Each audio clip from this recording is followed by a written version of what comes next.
Hey, what's up, Ray Hot Sauce coming at you today. Hey, this is a very serious video. I need to share with you. I came across this article.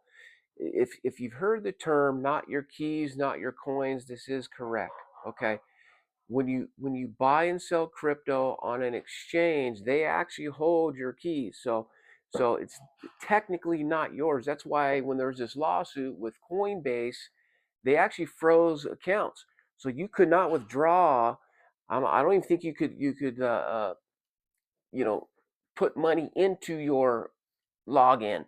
Okay, you could not take money out, and so exchanges still control everything, your coins. That's why the self custody wallet, when I first started in crypto in 2020, was very appealing. I would promote this thing, don't use exchanges. You need the exchange to buy and sell and transfer. Boom, you move everything off into self custody wallet. Guess what? I actually my son's computer got hacked. Somebody from China got into his computer, opened up his MetaMask wallet and drained his wallet, meaning transfer everything out to another. And so that is one way you can get scammed with a self custody wallet. Okay, but and then there's the cold storage, which now I used to be all for that, and it's not a bad thing, but it's basically a thumb drive. Has anybody ever lost a thumb drive or dropped it in a glass of water or something? Like those drives can be compromised pretty easy. Get lost in a fire. That's the extreme case, but just be careful. My my new concept is that a reputable exchange is responsible for your coins. So now Coinbase had this scam going on. They got hacked. They're actually paying clients back. So when I heard that, I'm like, I actually like that. I leave intentionally a third of my holdings on an exchange. I happen to use Coinbase. Also, I've Kraken. Gemini's been pretty good.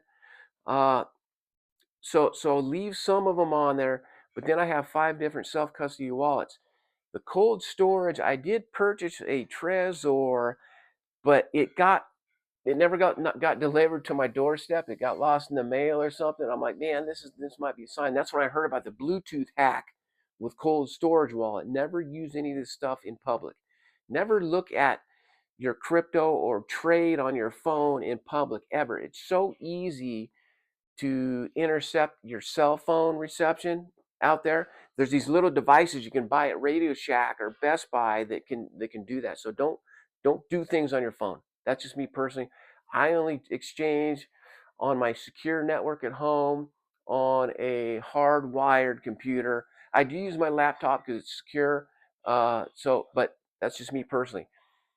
Interesting story. I got a text from Coinbase not too long ago that had a weird cryptic message on it. And so I didn't respond to it. All of a sudden, I get a call from a Coinbase rep. My spidey senses went up. I could tell, like, they don't call you. It's hard enough to get a person on the phone with customer support these days. There's no way they're going to sit there and call. I don't have millions of dollars in this account. There's no way they're going to call me and start asking questions. And they started to try to pull personal information from me.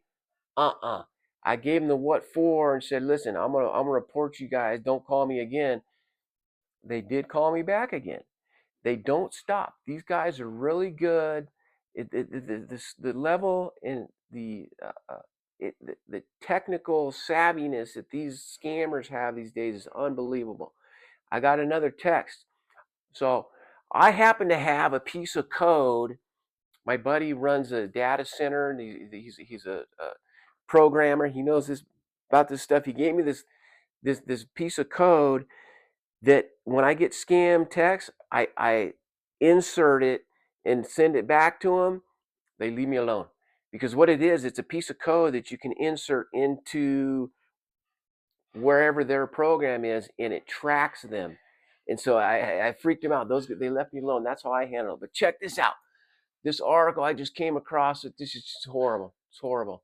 Retired artist loses 2 million in crypto to Coinbase impersonator.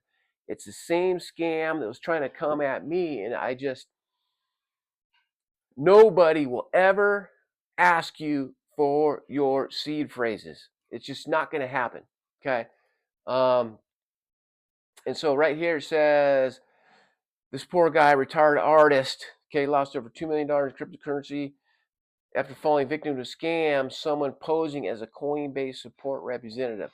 And then down here, he convinced the gentleman that his wallet could still be vulnerable and walked him through a security procedure that involved entering his seed phrase into a website mimicking Coinbase interface. Look, the key to this post and this message, this video I'm making, never give your seed phrase to anybody. The safest way to do it is you actually write it down on a piece of paper. When you open a self-custody wallet, they give you a seed phrase, 12 to 15 words, or even up to 18. You write it down on a piece of paper. Be careful. I misspelled one of my seed phrase words once, and it sucked because I had to go back on a different computer and try to pull it back up, and it wasn't working. I finally figured out I misspelled one of the words. It took me hours to figure out. Write it down very carefully.